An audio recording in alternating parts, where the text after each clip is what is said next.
Welcome back to my little corner of the world. This is Casey's Corner. I'm Casey. What? And I'm back with another one of my What Makes a Hedgewitch. Anahata's Purpose. Go into things like that. This is my Anahata's Purpose recap. If you haven't seen, make sure you check out my Casey Goes to Anahata's Purpose video. It's my vlog from that weekend. Anahata's Purpose, it's a multi-day retreat up in Pennsylvania.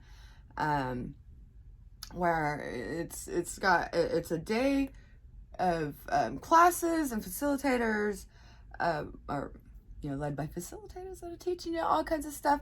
A whole variety of yoga classes, of spiritual classes. They had all kinds of readers there, tarot, aura. Two different things. Readers there. I got an aura reading. It was amazing. Definitely recommend Inner Light Aura if you are ever in their vicinity. She's great. With some open rituals, they also have, they had a full moon open ritual. For those at the event, they also have a music festival. So they've kind of aspect to it, where in the evenings, the main stage has music every night. So,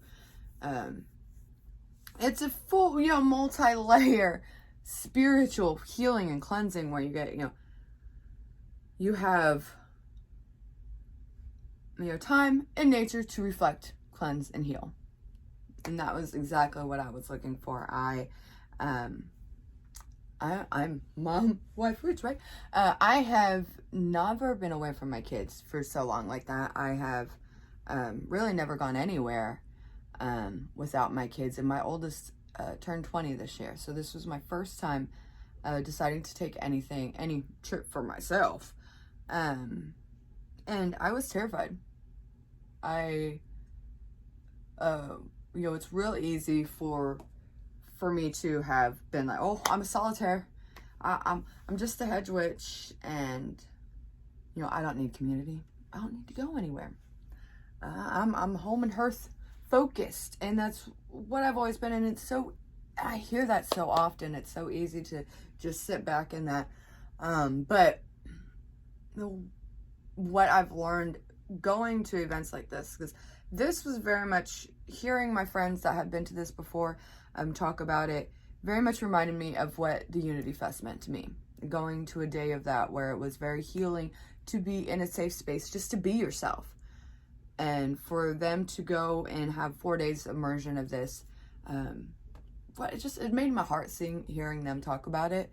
I didn't get enough images of it. I wanted more pictures and videos, which is why I did what I did. And again, make sure you check back to you watch that, my recap and stuff. My Casey Goes to Anahata's Purpose, and that's my vlog for while I was there. All kinds of beautiful images where you can see, that the campgrounds where we were at. It is was a church campgrounds. The first day we got there was setup day. I went there early for setup. I had to fly in. That was a whole thing. Heading into this, I had to prepare for, how I would get through this and stuff. So volunteering, that was one thing I knew that has always been, that's my gateway drug to doing stuff. I volunteer, and that gives me a script, that gives me what I need to do, and that takes my brain out of that, like, oh, I'm so overwhelmed, I don't know where I'm at, I don't know what I'm doing, and drops me back down and grounds me and focuses me on, like, okay, this is a job I need to get done. So I knew we'd be going in early to get there. I had to fly. It was my first flight. I was freaking out. I am very grateful that my friend Kim from Your Average Rich podcast, you have to check her out. I love her so much. And she's the one who drew the diagram for me to tell me how, where the cabins were and where the bathrooms were, so I wouldn't freak out about how to pee at night. So thank you so much, Kim. But she flew with me. She flew into Dallas, and we flew together up to Pennsylvania. And bless her heart, I was very nervous, especially that first flight. I was like rocking, and I had my flapping going, and I was just like, oh, and she's just like, it's gonna be fine. And she did something really genius. Was she told me to focus on getting some good footage of takeoff, and that really again, just dropped me right back into my body. And I was like, oh, good idea. And, you know, and got me focused on, like, you know, the framing and getting a good shot and stuff. And not so much on the freaking out of the flying. Because that was amazing. I have always wanted to see that view, you know, from a plane and stuff. But also, it's crazy. Humans are crazy. That's all I have to say about flying. Humans are crazy, but it was amazing. And then once that first night here, or there, it was very rough for me. It was before we'd gotten in the night before setup, so it was just get there, get settled in, and go to sleep. But for me, it was very much, I was reeling, I guess was the only word, just to be so far from home. And it's dark, and suddenly I'm in my cabin. You know, I was the only one there to start, and so I kind of tried settling in, but I also very much was like spiraling a bit. I was crying. I was like wailing, crying. Like, I heard folks heard somebody crying in the woods. That was me crying over in my cabins. Also heard tell that if you hear crying in the woods, no, you didn't, because cryptids will get you. That was me. I'm a cryptid. And I was, and you know, with my crying and like that, I was pacing because it's very physical, and I was walking to one side, opening windows, closing windows, just, I just, you know, because I couldn't just suddenly magically beam myself home again, but I was just missing my family. I was questioning why I was there. It was rough. And if you watch the video, you'll see in my first vlog, my face is so puffy. And it does look like I've been having a rough time, because I did have a rough time. I'm going to be honest. I was not happy. I was very much, you know, I was missing my sons. I was missing my husband. And I really felt like I didn't belong there. Like, you know, everybody was very welcoming when we first got there, but still, it was like, I'm a stranger. They all know each other, you know. So that first night was rough. But then my sister, she reminded me, she did talk to me and reminded me that once I get working on setup day, that I was going to be all right. And she was right. I did, that first morning for setup, I wasn't quite ready for people when it was time for breakfast, so I veered off. I went on nature walks. I did that most mornings. I would take a nature walk, maybe down by the river or whatever, off into the trees first. Maybe do a little crying, and then I would be ready for the peopling. Because even as I got further into the weekend and got a little more settled in, it really never became that easy for me to open my mouth and talk. You know, when I'm in these situations, especially if it's, you know, my first time at an event, I get real big into like observer mode, I think is what it is. And where I feel like I need to be guarded. I need to observe everything. I need to, you know, and that's maybe part of why I study stuff before I go there so bad. You know, I need to know my surroundings, got to know all the exits, you know, those things. So another thing that comes from doing that is it gives you the confidence of a place where people think you've been there before. Because you've wandered around in your ramblings and stuff, trying to figure out where everything is, and you know, you've studied the class list so much, and you've studied who the facilitators are so well. Like, you know, I could answer questions, and people thought I'd been there before. I had not. But that was that is a benefit of well preparation. Because it does give me that little bit to lean back into, I think is what it is. For the setup day, another thing I really appreciated was, since it is at a church camp, part of the setup goal is to go through and make sure it's safe for folks with, you know, religious trauma, where it may be upsetting to see so much, you know, Christian iconography and phrasing and stuff so many places. So they did a real fun thing of, you know, some of the crosses were used to hang up, some, like yoga type banners and stuff, some spiritual tapestries and things, and some of the signage and murals and signs and stuff would get like a sticky note slapped on them, changing the phrasing. One of my favorite was, and they changed it to, and Beyonce said, "Let there be light." And I was like, yes. And the somebody once told, I love that one too.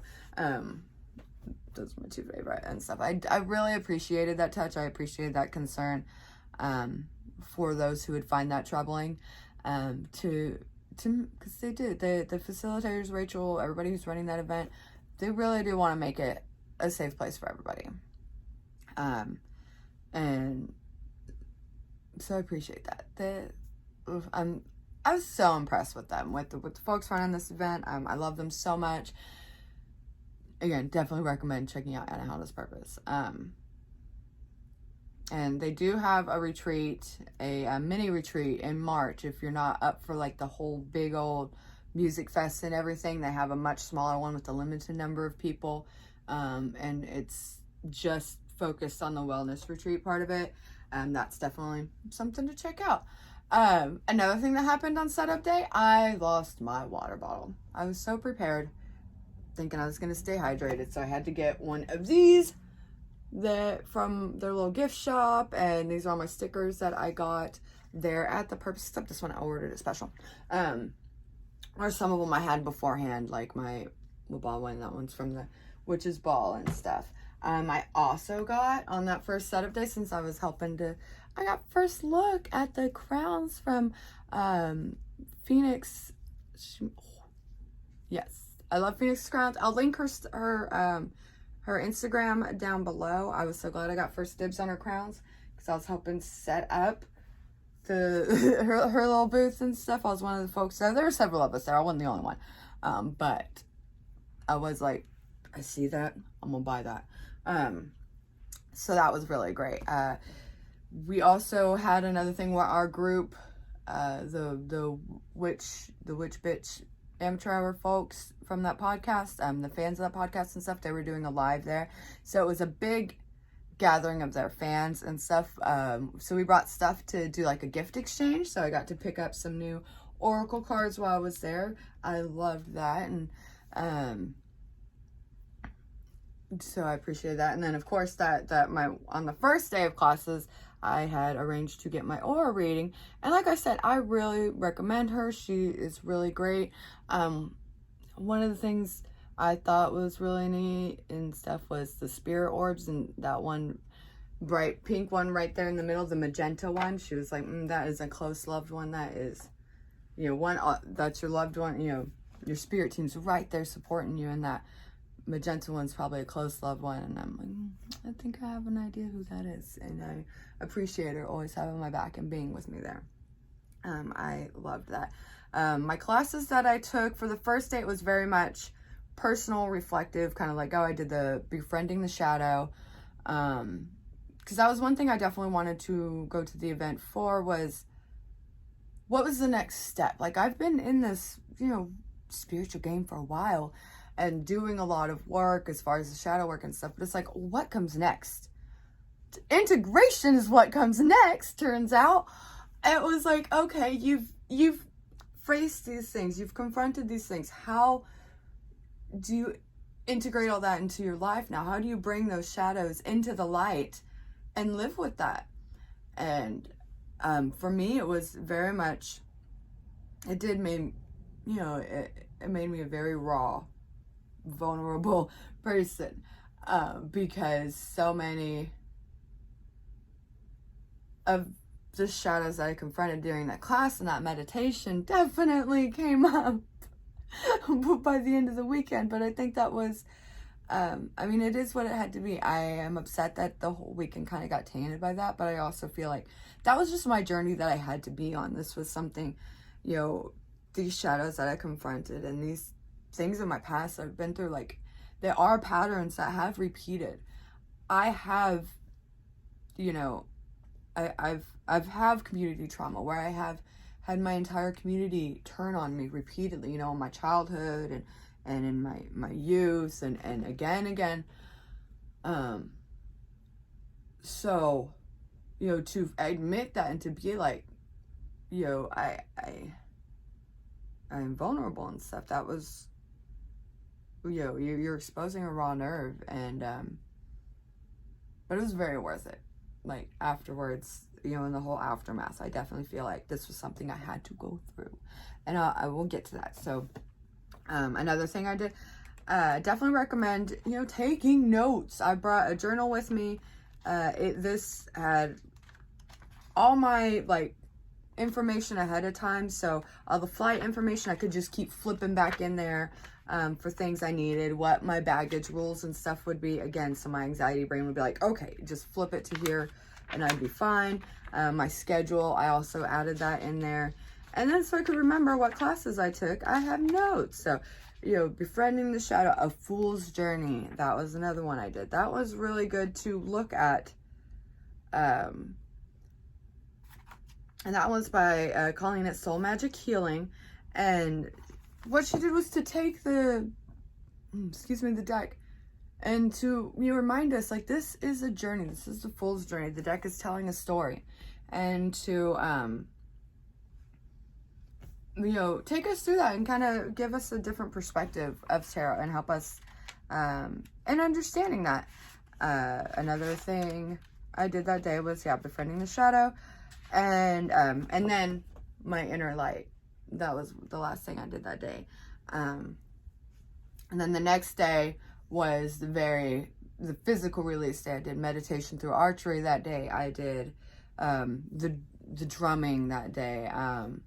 It was very much where I was like, you know, the first day was very much an emotional release. It was lots of crying, lots of like releasing of the shame and doubts that it's like, okay, I can be here. I do deserve to be here. Which was why what happened later was so, you know, it did hit me so hard and stuff, because I was doing so much work, feeling like, and sharing my joy about it and stuff. I was making the videos I was doing, sharing this stuff on my social media and in the, you know, and then the Wabah group that I'm in, because I was there reporting on their live event, and sharing that. So then to do the physical release day was just like, yes, okay, I'm gonna be here. I'm in my body, like and that was very much like I wore comfy like clothes to just, you know, be in my body and stuff, clothes that weren't so flattering, clothes I know I would be like, oh no, I don't want to be seen, I don't want anybody to see me, I don't want images of myself. I didn't put pictures of myself in those clothes, and a whole ass video of me flipping a log or 2x4 or whatever and stuff, and those clothes has been floating around, because, you know, my body is my body. My body is strong. My body has lumps and bumps, but it's gotten me here. It keeps me going and stuff. So definitely, you know, that second day was me loving me and loving my body and just enjoying it. It was, I almost ran away from doing the Highland games where I flipped that log and stuff. Like I'd run over there to do it, and then I ran away and was like, no, I can't, and then ran back. And I did a lot of that. That was very much my anxiety was doing a lot of second guessing, and you know, I was doing a lot of, no, we're powering through this, we're doing this, and just doing it. I'm so glad I did. I had a blast with my teammates. Like, oh my God, go Hungry Bungers. Like, I don't know. I'm gonna die. Excuse me. I don't know why that was our name, but it was, and we were. And it was great. We won a little import can of orange soda from Scotland, apparently, and it was, victory tasted great. That was great. And then my final day there, oh, and that physical release day, that was also the day of the bean fire and the gift exchange and all of that. That was a great night. Dancing, that was another big part of that release that day, was just letting loose and dancing. Like I was very much kind of walking close. And then I had a friend mention how they just wanted to kind of let loose, and I was like, all right, let's do this. And so we started letting loose and dancing and just were like living it up, man. And that was very much needed. I very much enjoyed that. And then come Saturday, that was my final day there.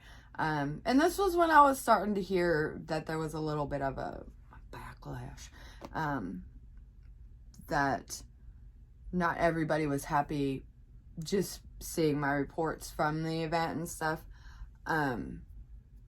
Because you know what, that's just life. Like, not everybody's going to be happy with you. And I know that. And putting myself out here publicly and stuff, taking the roles I have, leading group spells and leading monthly events and saying, hey, this is a thing we should go to, and hey, this is what this event is like. It would be great if more people would come, or, this is what it's like. So you could come in the future, or sharing stuff like that. Some people, it just, people don't always like that. That doesn't always make them happy, and people feel left out. No matter, and I can't control that. I had my own feelings of feeling left out the previous years when I didn't go, that I had to address and be like, hey, that's a me problem. That has nothing to do with my friends that are going. It has nothing to do with their joy. I'm going to change my perspective, and instead of feeling sorry for myself, I decided to start casting the previous year to fight my, FOMO and stuff. I decided I'm going to cast spells with support. I casted, I rallied the community to support everyone that was going. I said, I shared what I was doing and shared ways others could support in that way and stuff, as far as sending love and protection and safe travel spells, all kinds of stuff like that. So when it was flipped around and it's the other way around, and I'm the one that's there, I'm the one that's getting to do the things and making others feel left out. Again, I'm not in control of their feelings, but it was still, it did feel like a kick in the balls. Like I was there to do this thing for me, but also was sharing it, because I want more people to experience this. I want more people to see what's possible, even if you're solitary with high anxiety and trauma issues and didn't think you could go anywhere. I just wanted to share that. That's why I do all of this and stuff, is, I see so often people don't, oh, well, I'm bipolar, I've got lots of issues and all this stuff, I can't go to those things. And yeah, we can. The world's made for us too. And so to be there sharing that message, and to find out that there were folks making posts, and then to see that I was receiving messages from somebody claiming to represent a larger group of people, that was very hard and very threw me through a loop, because it was the exact same thing that's happened in my past, the other times I've lost my community. It's one person supposedly speaking for the larger anonymous group, telling me how I am too much in some way and need to rein it back in and conform, or do something to make them feel a different way than they're feeling.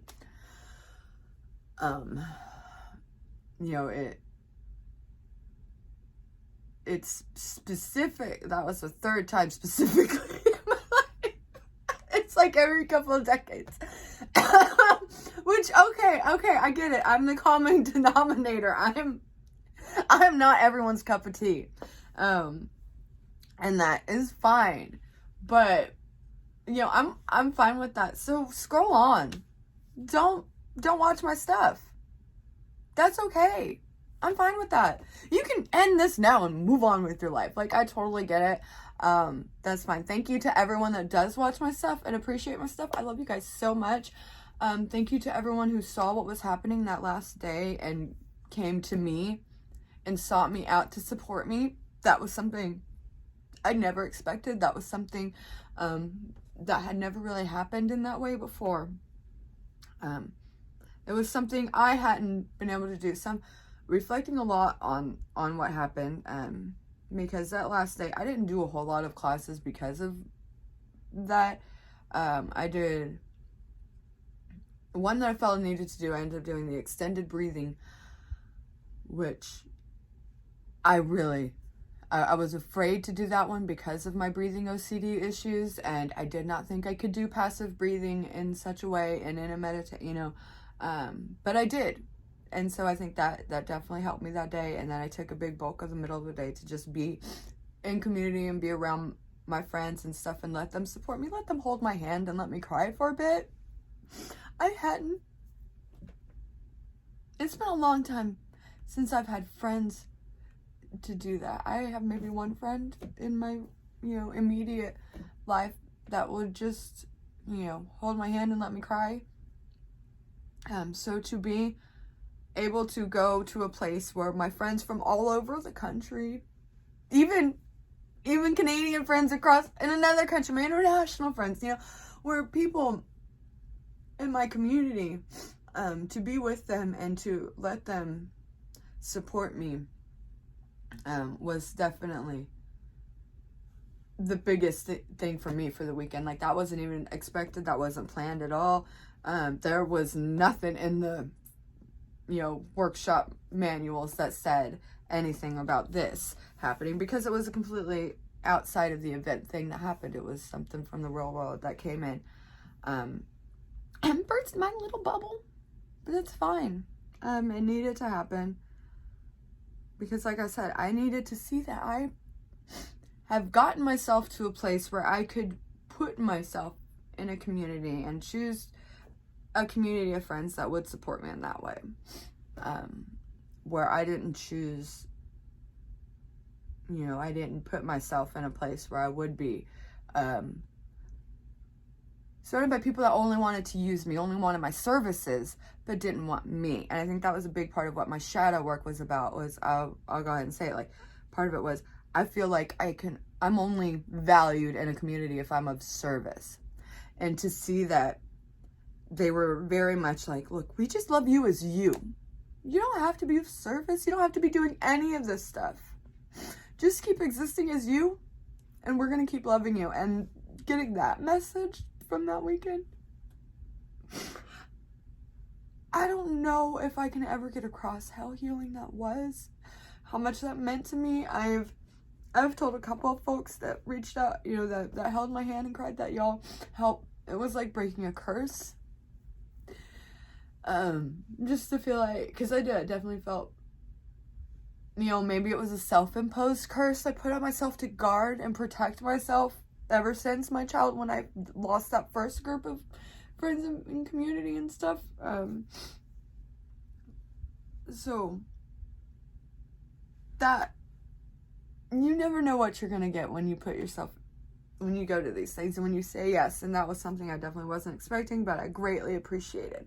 And to wrap up that day, that was the day of the primal rage, the primal scream, the Roe versus rage. And that was something I'd been looking forward to. And so I definitely had wanted to do it. And I think after the whole weekend I'd had, and just feeling like what I'd been there for myself was like squished and stomped all over by this, outside forces of the real world, reminding me of my real issues I needed to deal with. It was nice I was like, yes, I am ready for this primal scream. And to go there, for me, I'm an Aries. Primal raging and screaming and stuff just privately around my own home, I do that a lot. I love it. I love it. That's what I do.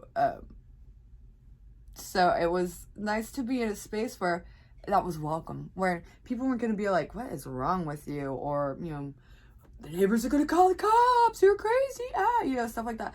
It was, we can make these sounds. Our bodies are capable of big noise and of deep within and letting out all kinds of pain and emotion if we just let ourselves. And so that class was very much about, talking about like, all the stuff that you've held in, and if you feel like sharing it, and then let it out, and let's scream about it. And I loved it so much. It was so powerful to be surrounded by some friends and to just support them as they were going through it. Because me, I let it out. I'm an Aries. I will quick rage fire and then I'm over it. So by the time the initial like screaming, raging was, I felt so much better. Like, just like, feeling like I'd been kind of down the whole day and had, it'd been to just scream and let it out and be like, at this whole situation. And then beyond that, at everything else that's going on, being, second, having your rights taken away, like all of that, just, it's so much on top of everything. And it was nice to just be in a community of people that were also just like, yes, I'm fed up with it too. Yes, let's let it all out. So at one point, I just remember just sitting there and just being surrounded by all the screams and the, just everyone letting it out and just grinning so hard and just being like, just taking it all in and being so happy for them and happy to be in this space with them and proud of all of us. Just like, yes. And to hear afterwards what the rest of the camp thought, because we were up on a hill in our own little world. At one point, one person did come walking up as if like something was wrong, and then like saw that we were doing this on purpose, and he was like, whoop, just out of there. We had a little laugh about that. But we were far from the rest of everybody, so we were kind of isolated in our own little screaming space and enjoying ourselves. And then afterwards to go down to dinner, which was my favorite dinner. The food there was great, by the way. They had food service in the cafeteria. I haven't even talked about the food, but it was great. Very healthy, clean food, which for me, and it was kind of hard. I had to try lots of new things and new textures and things, and that's rough for me. The salad bar was definitely my favorite. But that last night, it was meat on macaroni and potato salad. It was so good. And after that rage, I was like, after that scream, I was just like, I was a happy Casey, filling my belly. But to hear the people chittering about, like, did you hear that? Did you hear that primal scream? Did you hear that primal scream? Like, apparently, it, like, washed over the camp, like, the sound of us just, whoosh, as it dropped, like, the sound dropped down into the, valley below or whatever, where everyone was at, and just was very powerful for those even not participating in it. So that made me so happy. If anybody has any footage of that moment, if you were maybe down taking video of the drums when the rage scream descended upon the land, please send it to me. I would love that. That's one regret I have, is not getting any footage of the scream that last day, because I was going through all of the, it was Friday night when I saw the first kind of rumble of it, and then by Saturday I was fully aware of what was happening as far, but I was also like very much there trying to keep, do my classes and keep what I was there for myself, like honor myself in that way. So I didn't do as much of the recording and stuff because it was so much of a feat to be finding my balance again after being kind of knocked down and stuff, and to keep there for myself. So it was, I didn't do so much recording or anything after that and stuff, which was fine. I hope to be back next year. I very much plan on going back next year. I didn't stay for the last day. I did have to leave that Sunday morning. And there were few more classes and stuff and closing ceremonies that final day that I did not get anything of, or get to experience or anything. That maybe next year I will get to stay longer for. Who knows? I definitely, would like to go back. There's just so much that happened. Like, I can't even share with this. Like, the the snake by the river that kept visiting, and get those conversations around that snake and stuff. I would love to do a snake class there. Like next year, I'd love to go teach at the, and be a facilitator. I'd love to talk about snake energy, and just messages when our snake buddies show up and stuff. Like, I loved that so much. It's the type of event where, you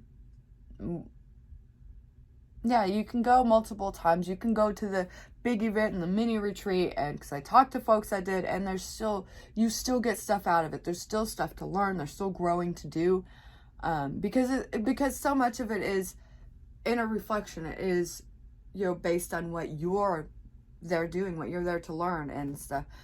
So you may get something different from the same class doing it in different years. I'm really excited about that. I definitely recommend it. Like I said, it did take me, this is like a month later, it took me a long time to recover after that. I did felt, once I was home, any event, there is that post-event drop. You're looking at any vacation, and I mean, this is just part of what happens with the human cycle of hormones. You're excited about it, you're at the thing, and then bam, it's over, and you're home again, and you're getting back to your quote-unquote real world.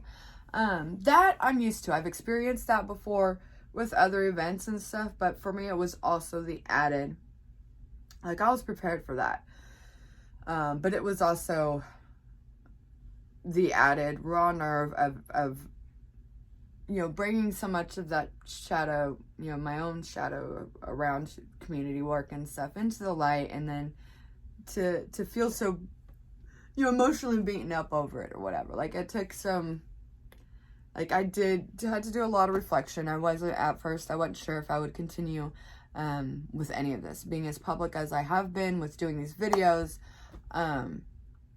with continuing to take more and more leadership roles in the community. It is a lot easier, I suppose, safer, just to be a little goblin in my little corner of the world and to not push myself or challenge myself at all. But so many amazing things have happened because I've done all this stuff, because I've been pushing myself for these past, so many years. Starting with the Unity Fest and stuff, and leading up to here, to this retreat. I don't know what's next for me. I don't know, other than I know I'm ready to rise to the occasion. I'm ready to meet the challenges because of everything I've met so far, because of everything I've pushed myself to face so far. It definitely, upon reflection and stuff, I weighed the good and the bad, and overall, look, a couple of people being unhappy with me versus the hundreds, that appreciate what I do, and the folks that reach out and let me know the things I, the stuff I post, or the work I, do, with the group work or whatever, the way it means something to them, or it touches them, or it reflects, they see themselves and stuff, that means the world for me. I'm here for y'all. I'm here for me. I'm here for y'all. And I'm going to keep on going. And that's what makes me a Hedgewitch. See, I brought it all back around. Because it's okay. I'm okay being in those uncomfortable spaces. That's where my strength lies. And in being that in between, because I did for that whole weekend, it felt very, I wasn't quite there. I wasn't quite not there. I was very much in that in-between world, trying to be that, that window into that world, being, sharing what the event is from my perspective and stuff, to be that window, again, between what's there and the people that can't go, or haven't gone, or may go in the future and stuff. Overall, I'm glad I did it. I'm glad I went. I'm glad I've shared it with you guys. Thank you all so much for your love and support and for watching me ramble on for who knows how long. I'm gonna edit this, so we will see. But love you guys. Bye.